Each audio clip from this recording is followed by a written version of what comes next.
Okay. All right, we're going to do 2 more videos. One video for 8, 9, and 10, and one for 11 to 13. Okay. All right. So Sam buys socks in bulk to sell in his store. His cost for each pair of socks is $2. He marks up the socks 63%. How much does Sam charge per pair of socks? Okay. Read it a couple times. Okay. If you do, you're going to figure out, okay, so we're dealing with a percentage increase here, right? Okay. It says that he marks up the socks by 63%. Now remember, a percentage never just stands by itself. It's always a percent of some other number.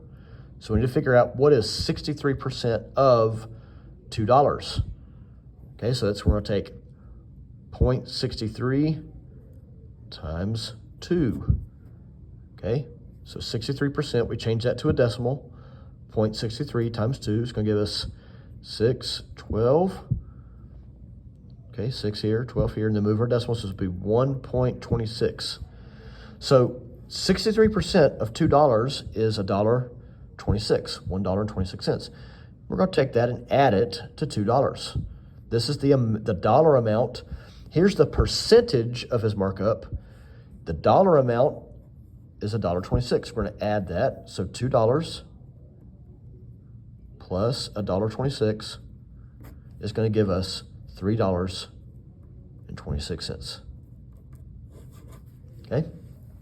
All right. Number 9. Tina's Bike Shop is having a sale on bikes.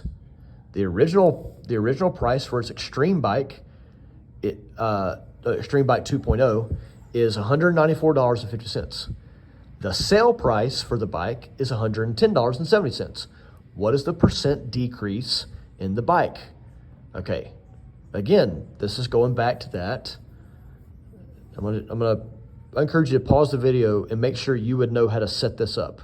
Look at what we're doing. We're going from one amount to another amount. So we have an amount of change that takes place to go from $194.50 to $110.70. There's an amount of change, a dollar amount that takes place, a dollar amount of change that takes place. It's a decrease. And then they're asking us, what is the percent decrease? Remember, decrease, that's just another word for change. So this is a percent of change problem, right? So it's going to be line equals line 100, where we have our percent of change in the top right. Okay, we have the original amount here. So our original amount was $194.50. And then we need to figure out the amount of change here.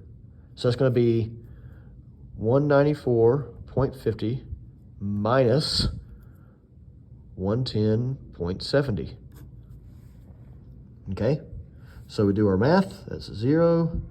That's 8. 3. Okay, so 83, looks like $83.80. So 83 and 80 cents. I'm sure I did my math right there. Yep. Okay. All right. So, and here's our variable, okay? But we don't know. Now remember, what do we do with a proportion? When we're solving for a proportion, cross multiply.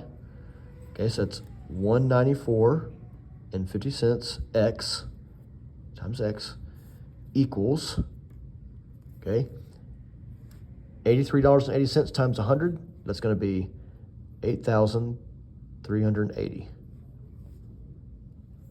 Right? Now what are you going to do?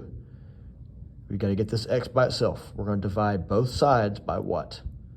That's right. Divide both sides by 194.5 or 194.50, either one, and that will give you your answer. Okay? All right. Number 10.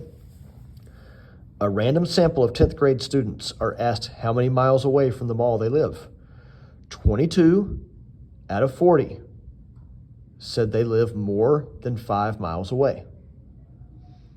If there are 840 10th grader students, about how many students can be predicted to live more than 5 miles from the mall? All right, now, this is what we've really been doing these last few days. Okay, so this should be more fresh. Okay, so you need to identify your population, your sample, and your sample ratio.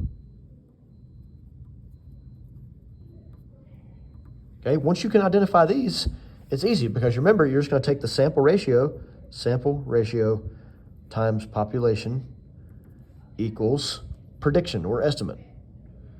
Okay? So think about it. They already give you your sample and they give you your sample ratio. So that's 22 over 40 times the population, 840,